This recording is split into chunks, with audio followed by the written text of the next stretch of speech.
Estamos ya en contacto con el doctor Raúl Torre, que es licenciado en criminología, y quiero que me aclare un poquito qué pasa con relación cuando uno ingresa a la escena del crimen, qué es lo que le dice el cuerpo. Doctor Torre, Claudia Kaufman lo saluda, muy buenas tardes, estoy acompañada en el estudio por el doctor Roberto Damboriana. ¿Cómo le va? Buenas tardes, Claudia, ¿cómo le va? Doctor, ¿cómo le va? Un abrazo grande. Igualmente, Raúl, yo ya le expliqué a Claudia que por razones procesales sobre esta causa no se puede hablar, y menos un perito para que no invaliden el testimonio que se ha brindado, ¿no? Lo mismo le he dicho a la gente Exacto. de la producción, pero que preguntas generales no tenía problema en contestar. Seguro, seguro. Ese ha sido el motivo por el cual lo hemos convocado en el día de hoy, doctor. La pregunta es la siguiente. Cuando, un médico, un perito, ingresa a un lugar donde fue asesinado, ¿cuáles son los elementos y los pasos que tiene que seguir? Bueno, en definitiva, siempre lo que se trata es de la adecuada preservación de la escena del crimen, evitar todo tipo de contaminación y perseguir el principio de transferencia que existe. El principio de transferencia indica, es una regla, una vieja regla de investigación criminal, que el criminal deja y el criminal se lleva. Esto es, estamos hablando de indicios, lo que los americanos, hemos heredado de alguna manera de los americanos y hemos pasado a llamar la evidencia física, ¿no es cierto? Sí. Lo que se procura es revelar la existencia de esa evidencia en la escena, por un lado, y si eventualmente nosotros tenemos al presunto criminal, luego en su persona, sus prendas, etcétera, etcétera. Con respecto, dicen siempre los médicos, ¿no? El cuerpo habla. ¿Qué es lo que dice el cuerpo? Bueno, a ver, insisto, me aparto totalmente del caso de Gravenheimer, ¿eh? Obvio, doctor. Pero el cadáver, yo no soy médico, mi especialidad es la criminalística y la criminología, pero he trabajado muchísimos años con ellos. De hecho, estando en la actividad pública, me tocó comandar una dependencia donde tenía 12 médicos legistas a mi cargo, y yo personalmente los casos que a mí me tocaba investigar, no solo iba a la escena del crimen, sino me gustaba asistir a la autopsia, ¿verdad? Uh-huh. Por supuesto, siempre a resulta de las explicaciones que me daban los galenos, que son en definitiva lo que conocen de este tema, de este tema que llamamos medicina legal. Mire, el cuerpo humano, inmediatamente después del óbito, inmediatamente cuando llega la muerte, comienza a sufrir una serie de procesos. Algunos procesos son físicos, otros procesos son químicos, y otros procesos son absolutamente biológicos. Sí. Un proceso físico, por ejemplo, la generación de las livideces cadavéricas, donde dentro del cadáver la sangre comienza a buscar, por una cuestión de gravedad, comienza a buscar las zonas más bajas, y allí al cabo de un tiempo se va a terminar depositando para finalmente quedar esas acumulaciones de sangre, quedar fijadas, que es lo que los médicos llaman las livideces cadavéricas. Cuando comienza este proceso físico, digamos, de transvasación de sangre en busca de la zona más baja, generalmente está alrededor de las zonas que están en contacto con el piso, ¿no es cierto?, cuando el cadáver se encuentra en el suelo, o con lo que sea que se encuentre más bajo. Para dar un ejemplo que lo comprenda la audiencia claramente, no me hace falta usted, que entiende de policial, y el doctor Damboriana ni hablar, ¿no?, que es un eximio penalista. El ahorcado, por ejemplo, una persona que se ha ahorcado, o la han ahorcado, no importa si es homicidio o suicidio, por ejemplo, ¿dónde se van a acumular esas livideces cadavéricas? En el piso. En la zona de los pies, en la zona de las manos. O sea, la sangre, él está colgado, el colgado que está pendiendo de la soga, siempre va a buscar las zonas más bajas. Cuando en cambio el cadáver está en contacto con el piso, en el asiento de un automóvil, etcétera, va a buscar la zona más baja. Este proceso físico demora un tiempo.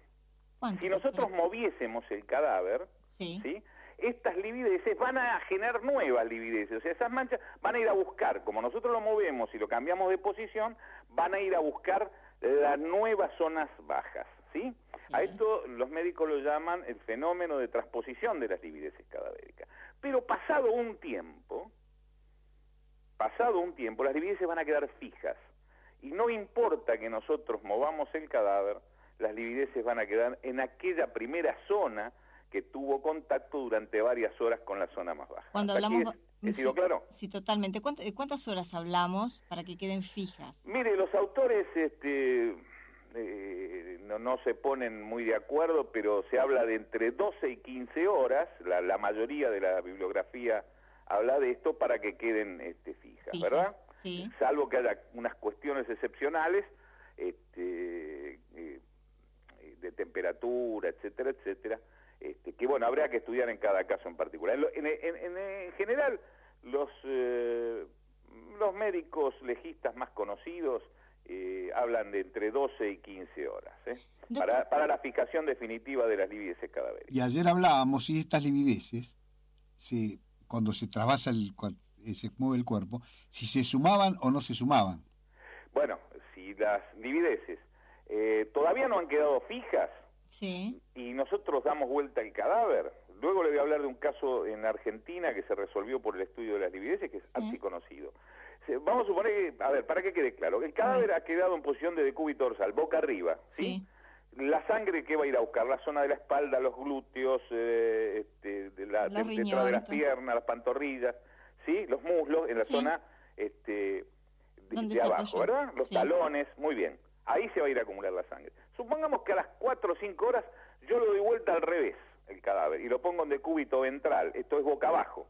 La sangre va a ir a buscar la zona abajo porque todavía no se han fijado las livideces, ¿sí? Se van a fijar nuevas livideces.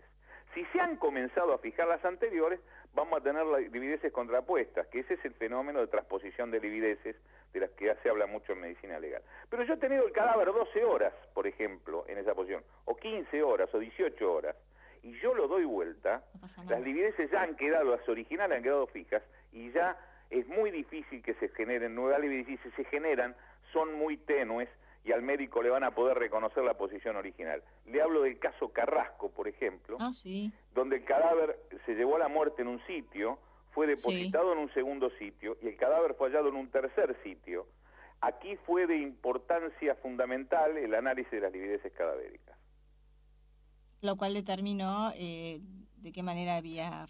¿Sabes que es muy común? A ver. Pero Raúl, a veces lo que no va a entender la gente con el tema Carrasco es, en la primera posición tuvo 4 horas, por ejemplo, y lo dieron vuelta. Ahí hay un trasvasamiento de las livideces. De cúbito dorsal, por ejemplo, estaba boca arriba, y yo lo tuve 4 horas. Ya empezaban a fijarse, pero no estaban fijas porque serían de 12 a 15. Se van a generar nuevas. Claro, cuando yo lo doy vuelta, las 4 horas que estuvo boca arriba y lo pongo boca abajo, esas 4 horas, ¿hay que sumarle nuevamente o directamente en total van a ser las 15 horas, 12 a 15 horas? No, para eso es para las fijas.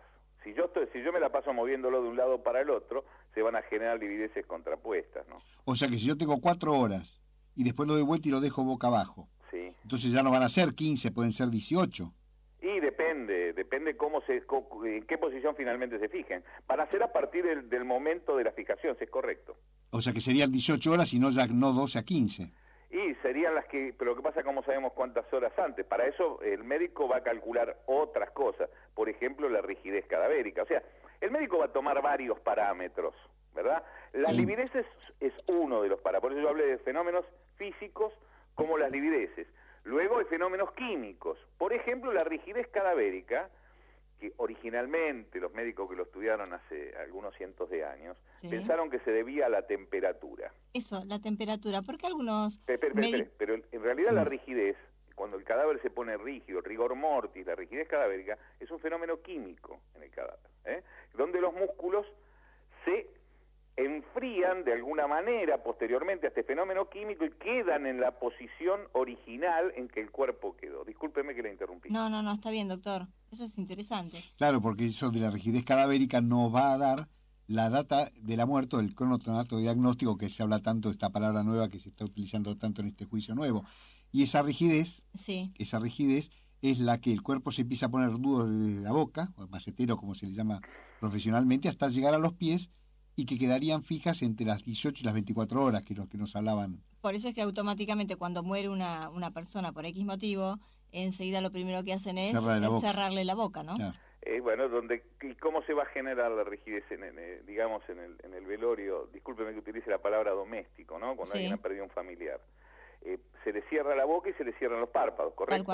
Tal cual. Muy bien, y luego el cadáver va a sobrevenir la rigidez, pero va a sobrevenir a partir de esa posición. Entonces en el maxilar, que es donde comienza, y en las extremidades, que normalmente de acuerdo al ritual, generalmente se llevan las manos o se cruzan arriba del cuerpo, el cadáver va a quedar rígido en esa posición cuando se dé este proceso, ¿ok?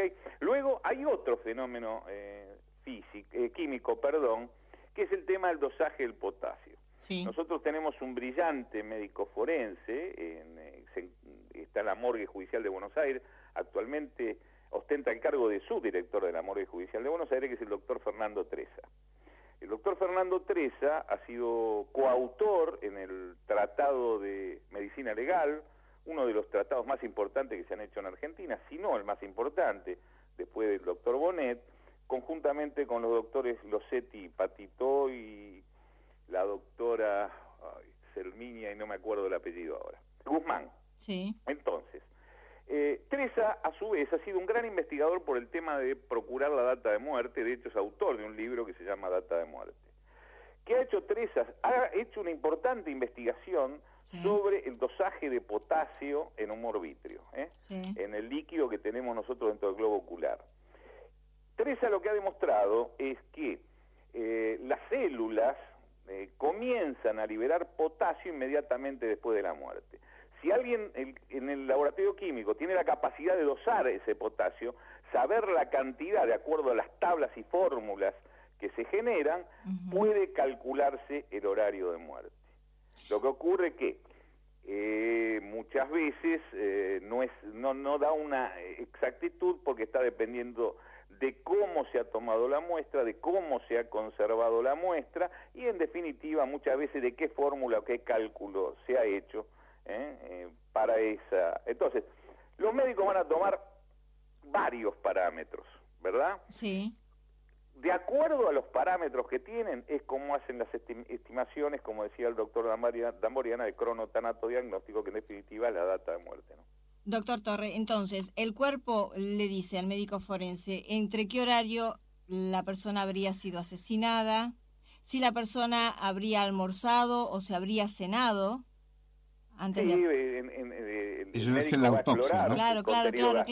Sí, lo va a explorar el contenido gástrico, sin ninguna duda. Si la persona que mató manejaba la derecha o manejaba la izquierda. Sí, esto en determinado tipo de lesiones es posible especular sobre si es diestro o es zurdo, es correcto. Cuando uno hace la composición en base a esas lesiones de la posición víctima-victimario, ¿no? Claro, dando, por supuesto, siempre todas las posibilidades que existen, ¿no? Si esa persona estaba consciente o inconsciente, porque le pueden haber dado un golpe antes, estaba esa persona inconsciente y después la mataron, por ejemplo. El golpe se llama efecto anestésico, ¿no? Claro, lleva el nombre de un médico legista francés, el doctor Alexandre, el doctor Bruardel, y se lo denomina anestesia previa a Bruardel. Exacto. Queda claro, doctor. Queda muy claro. Yo le agradezco muchísimo que se haya prestado este diálogo con nuestro programa Los Hechos. Doctor Torres, si quiere agregar algo más. No, nada más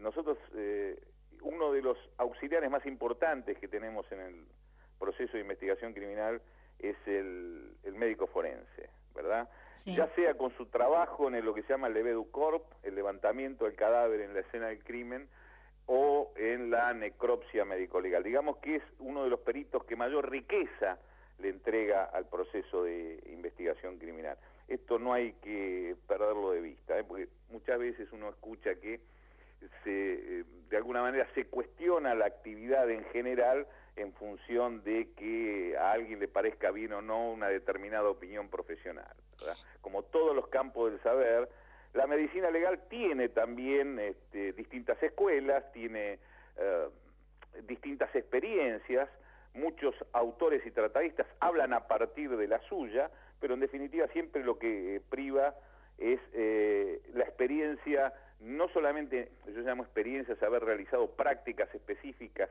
para una determinada indagación, sino la experiencia profesional que tenga en su vida y en su actividad para aplicación al caso criminal concreto, ¿no? Y por último le hago una pregunta cortita.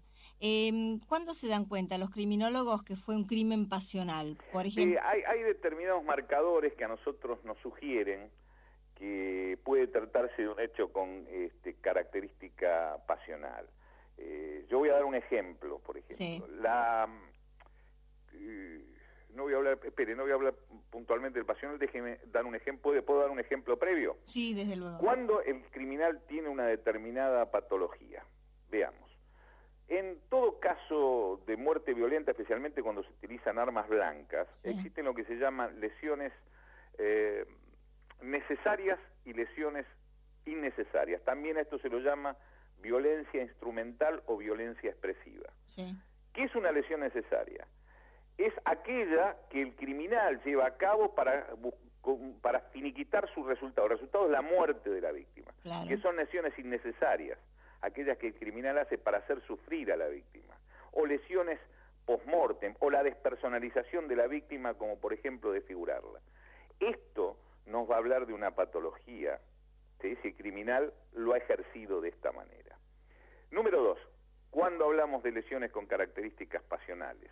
Por ejemplo, cuando tenemos una pluralidad de lesiones de arma blanca, en general, nuestra primera lectura es que se trata de un hecho de características pasionales. La exacerbación de uno de estos hechos cumple justamente por estos días un aniversario, que es el caso de Carolina Aló. Sí. ¿Sí? Donde ha sido una exacerbación, sí, donde tenemos ya 113 una puñaladas. Cantidad. Sí, en realidad fueron 113 lesiones de arma blanca, sí, no todas punzantes. Fueron puñaladas, ¿no? Ahí también yo estuve como querellante. Bueno, y a mí me tocó ir a la escena del crimen. Exacto, a vos te tocó la escena del crimen porque estabas en actividad en ese momento. Claro, y por ejemplo, nosotros vemos de lo que yo le estoy hablando, la despersonalización de la víctima, una cantidad de lesiones generadas en el rostro de la víctima que indican la carga de odio. Claro, después los psiquiatras habían dicho que era sádico, perverso y que gozaba haciendo sufrir a los demás. Bueno, ahí está la lectura. Y por otro lado, ¿dónde estaba la pasión? Hay una serie de lesiones donde el criminal busca el corazón folclórico, todas una al ladito de la otra. Yo recuerdo, porque fui a la autopsia también, que hicieron los doctores Di Salvo y Pellegrini. Claro, la doctora Pellegrini también que intervino en esta causa. La misma médica legista, una prestigiosa, sí, seguro, prestigiosa médica legista, la doctora Pellegrini y el doctor Héctor Di Salvo, y entonces encontraron los médicos, por cierto, yo era nada más que observador en la morgue, ¿no? Una seguidilla de lesiones donde el criminal buscaba el corazón, donde indica su carga de pasión. Por supuesto, siempre el trazado del perfil es una hipótesis que es la más probable de acuerdo a la lectura que uno hace de la escena del crimen y de la información que dan los médicos a través de la necropsia médico-legal, ¿no? Doctor Raúl Torre, licenciado en criminología, ya se me dijo, no soy médico, pero muchísimas gracias por este diálogo, que tenga usted una muy buena tarde. Le cuento, yo soy perito en criminalística, luego tengo un posgrado en criminología y tengo uno en medicina legal también, por eso conozco el tema más allá de haber trabajado con ello, y después tengo un doctorado en la materia. Y un libro muy importante, ¿no? De escena del crimen. Y me permito entonces decirle al doctor. Sí, bueno, tengo 5 libros publicados sobre el tema. Por eso. Muchas gracias por su atención, Roberto, te mando un abrazo grande. Un abrazo, Raúl. Muy buenas tardes, gracias.